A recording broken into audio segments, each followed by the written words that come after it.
Okay, so this is the narrative that's going to accompany my PowerPoint. Um, so if you'll look at the very first slide on the PowerPoint, this is my gaining attention slide.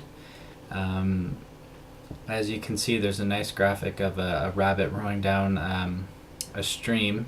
So I think that that's going to be a nice little attention grabber for I think that this is like appropriate for a grade 3 or 4 class. So also the text says that in order to be a good musician, they must be able to learn new songs.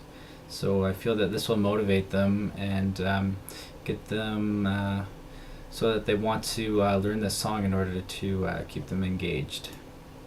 And the next slide, which is slide number 2, here I'm describing the goals. And these points I'll probably just like describe what it is I want the class to do by the end of the lesson.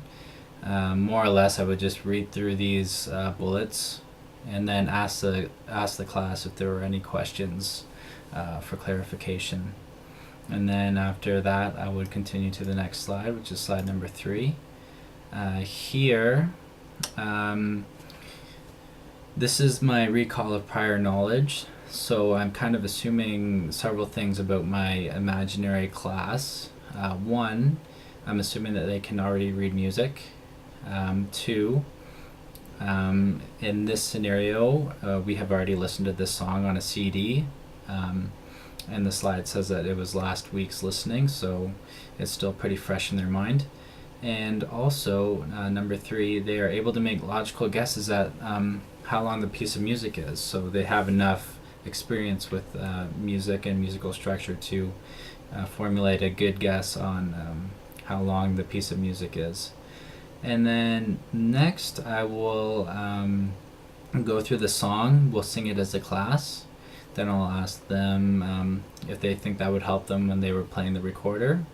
Whether or not, I'll just gauge that on their responses.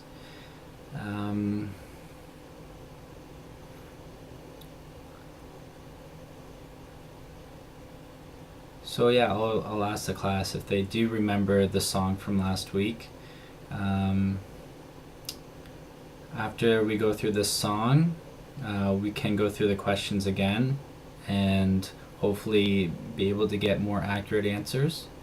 So instead of having like the knowledge from just last week, we'll just sing it through and hopefully we'll be able to get more accurate answers. Then after that, after everybody gets out the recorders, I'll be going to slide number 4. And this is where I'm presenting the material to the class. So after everybody has the recorders and they're at their seats, I will randomly divide the class into 4 groups, A, B, C, and D. And after I do that, I'll just do a really quick check to make sure that everybody has remembered their letter. And during this time where I'm dividing the class, I will be kind of dividing them into groups based like on who's sitting next to each other, just to kind of eliminate moving around and wasting some of the instructional time. Next, I'll ask them how we can divide the song into 4 even parts, and I will respond as required to the answers I receive. And I also give suggestions on how we might be able to. One of my suggestions will be, splitting it into 2-bar sections because it's an 8-bar song. And on my next slide, lo and behold, we have the song, which is split into 4 sections. Section A, B, C, and D, which is each 2 measures long.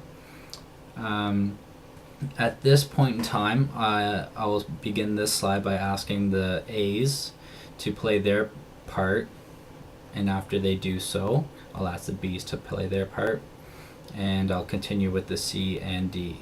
And we may need to go through it once or twice in order to get it down pat, but that will be assessed during the actual lesson time.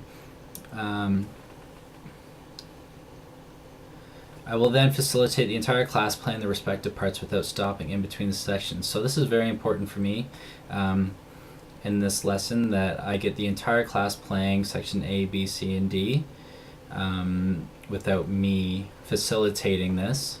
And once they're able to do that, they should be able to do it in the smaller groups.